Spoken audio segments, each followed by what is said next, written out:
दोस्तों, एक लड़के को फांसी की सजा होनी थी और जेलर उसे पूछते हैं कि तुम्हारी अंतिम इच्छा क्या है। अपनी अंतिम इच्छा बता दीजिए, तुम्हारी हम हर अंतिम इच्छा को पूरी करेंगे। तो लड़का कहता है, सर हमारी अंतिम इच्छा एक है, अगर आप पूरी कर सकते हैं तो कर दीजिए। वह कहते हैं कि हर किसी की अंतिम इच्छा पूरी होती है, तुम भी बता दो तुम्हारी अंतिम इच्छा क्या है। तो लड़का कहता है, एक रात मैं अपनी पत्नी के साथ बिताना चाहता हूँ, यही मेरी अंतिम इच्छा है। एक रात अपनी बीवी के साथ सोना चाहता हूँ। जेलर यह बात सुन के शॉक्ड हो जाते हैं और सोचते हैं कि ऐसा आज दिन तक हमारी ज़िंदगी में नहीं हुआ। जब से मैं जेलर बना हूँ ऐसा कभी नहीं हुआ। लेकिन जेलर सोचते हैं, अगर इसकी यही अंतिम इच्छा है तो हम इसकी अंतिम इच्छा अवश्य पूरी करेंगे। दोस्तों, अंतिम इच्छा के लिए जेलर उसके घर सूचना भेजते हैं और उसकी पत्नी के लिए बुलावा करते हैं। कहते हैं कि तुम्हारा पति 3 दिन बाद फांसी हो जाएगी और 3 दिन बाद फांसी के फंदे पर लटक जाएगा। इसकी अंतिम इच्छा तो यह हो रही है कि तुम्हारे साथ एक रात बिताना चाहता है, तो अपने पति की अंतिम इच्छा पूरी कर दीजिए। दोस्तों, आज की जो सच्ची कहानी है आपको सुनाने जा रहा हूँ, यह बड़ा ही दुख भरी कहानी है। दोस्तों, यह कहानी इसी उत्तर प्रदेश और अलीगढ़ की कहानी है जो मैं आपको सुनाने जा रहा हूँ। 2 मित्र होते हैं, एक का नाम होता है सुबोध, एक का नाम होता है प्रमोद। यह बचपन से साथ ही खेलते थे, साथ ही पढ़ते थे, साथ ही सब कुछ करते थे और साथ साथ रहने के बाद में इन्होंने नौकरी करने गए थे। वहाँ नौकरी भी करते थे, लेकिन नौकरी करने के बावजूद इन दोनों में इतना प्यार प्रसंग था कि एक दूसरे के साथ रहते थे, सब साथ ही साथ करते थे। इतना एक ही कंपनी में ये लोग जॉब करते थे।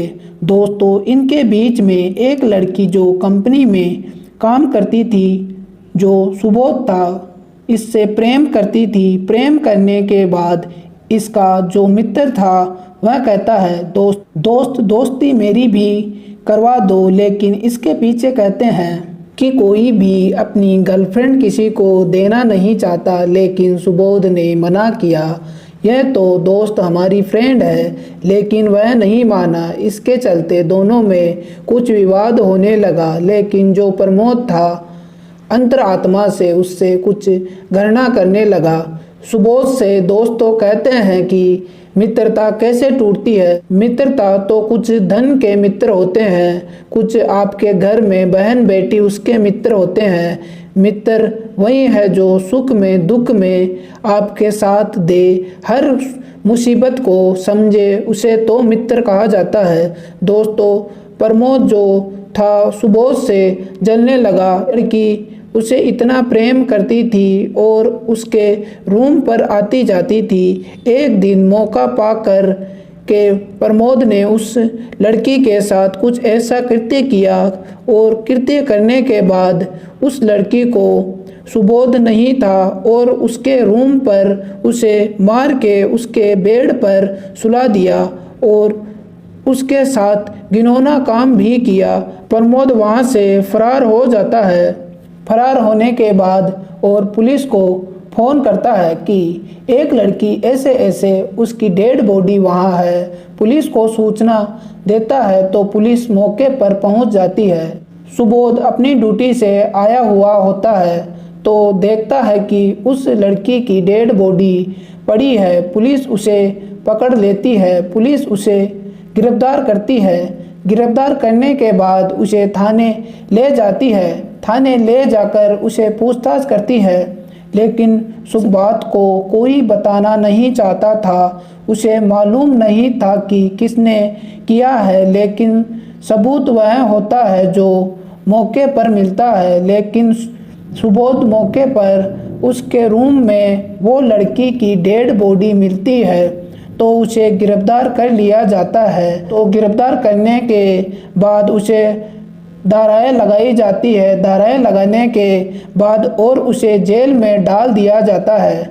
दोस्तों, जेल में डाल दिया जाता है। जब उसका लड़की का पीएम आता है तो उसे पोस्टमार्टम में साफ आता है कि इसके साथ बलात्कार किया है। बलात्कार करने के बाद इसकी गला दबाकर हत्या की है।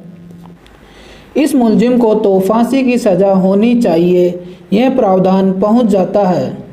दोस्तों, नतीजा यह होता है कि समय चलते उस सुबोध को जेल में रखा जाता है। रखने के बाद सब लोग आते जाते हैं, मिलने के लिए आते जाते हैं, लेकिन सुबोध इस बात पर अनजान रहता है इसकी हत्या किसने की।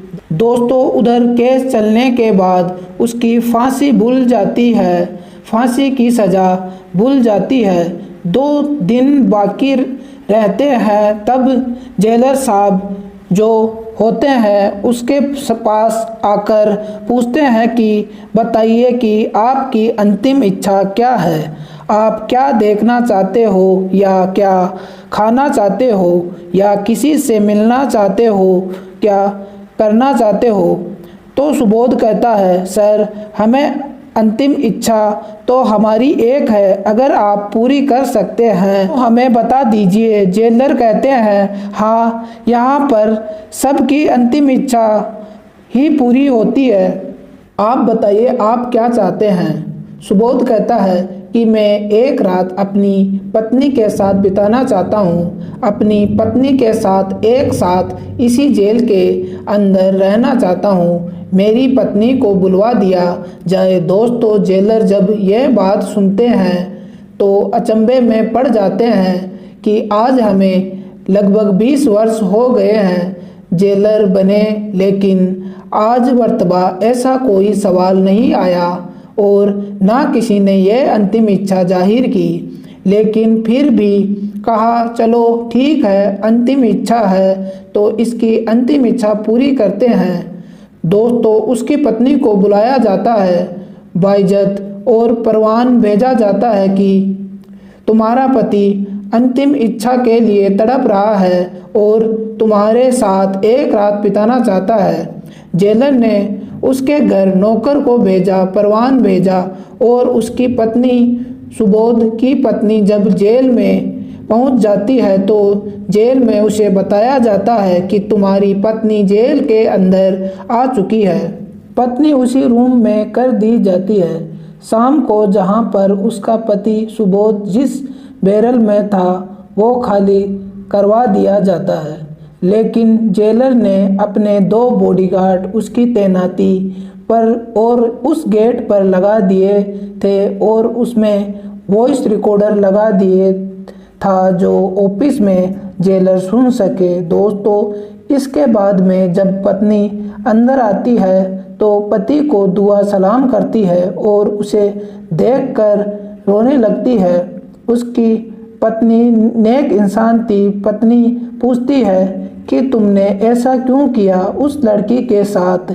अगर प्रेम करते थे तो तुमने उसे क्यों मारा, क्यों उसकी हत्या की, जो कि आज आपको फांसी होने जा रही है? ऐसा क्यों किया?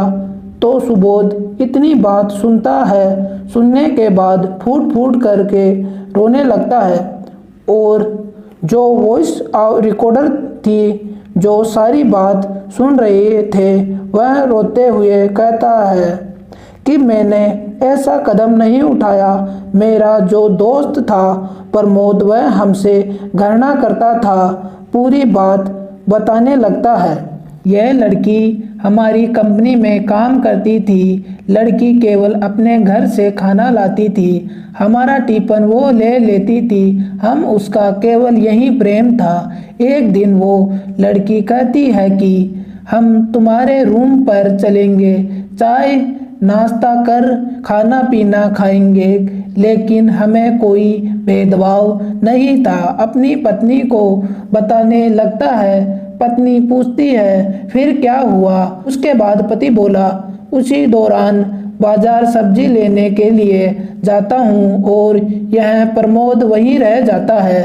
प्रमोद ने उस लड़की के साथ क्या किया क्या नहीं किया और मैं जब तक आया तब तक वो लड़की मृतक हालत में उस चारपाई पर पड़ी हुई थी और उसके साथ जो भी किया उस प्रमोद ने किया था और उसने ही पुलिस को फ़ोन किया कि ऐसे ऐसे हत्या हो चुकी है, इसमें प्रमोद की साजिश थी, इसलिए मैं गुनहगार नहीं हूँ, निर्दोष हूँ और मेरे साथ यह दुराचार्य हो रहा है। अब जो परमात्मा को मंजूर है वह होना है। आप मेरी बिल्कुल फिक्र छोड़ दो। तुम्हारे 2 बेटे हैं, दोनों बेटों की परवरिश करना, क्योंकि भारत का कानून अंधा है, यह लिखा हुआ भी होता है। और जहाँ के लोग सबूत मांगते हैं, सबूत के तौर पर मैं दोषी हूँ, इसलिए मुझे फांसी की सज़ा होनी है। मैंने ऐसा कुछ नहीं किया। अगर कोई कहे गीता पर हाथ रख कर मेरी अंतरात्मा को पूछा जाए तो मैंने हत्या बिल्कुल नहीं की, मुझे निर्दोष फंसाया गया है, इतनी कहकर और वो फूट फूट कर रोने लगा। और उसकी चीख पुकार सुनकर जो पहरेदार द्वार खड़े थे वो भी रोने लगे।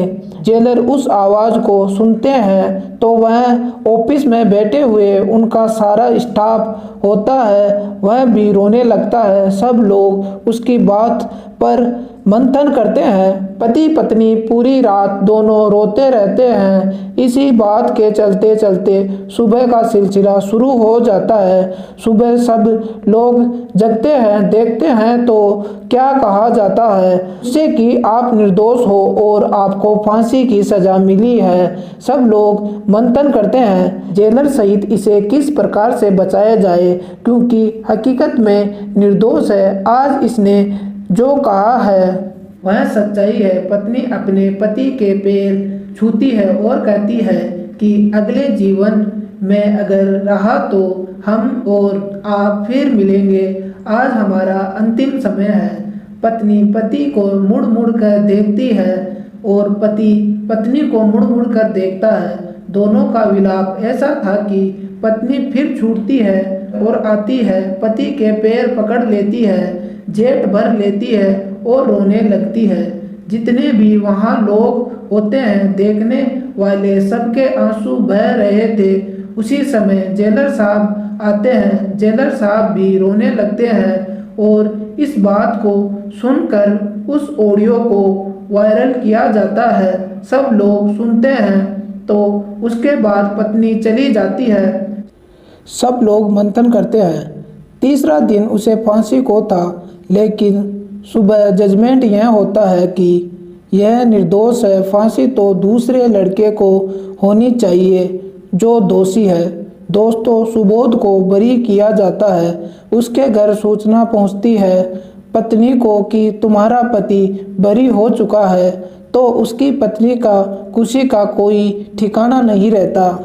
दोस्तों, इसके बदले में जो प्रमोद लड़का होता है उसे अरेस्ट किया जाता है और इसके बदले फांसी उसे दी जाती है और सुबोध को बाइज्जत बरी किया जाता है।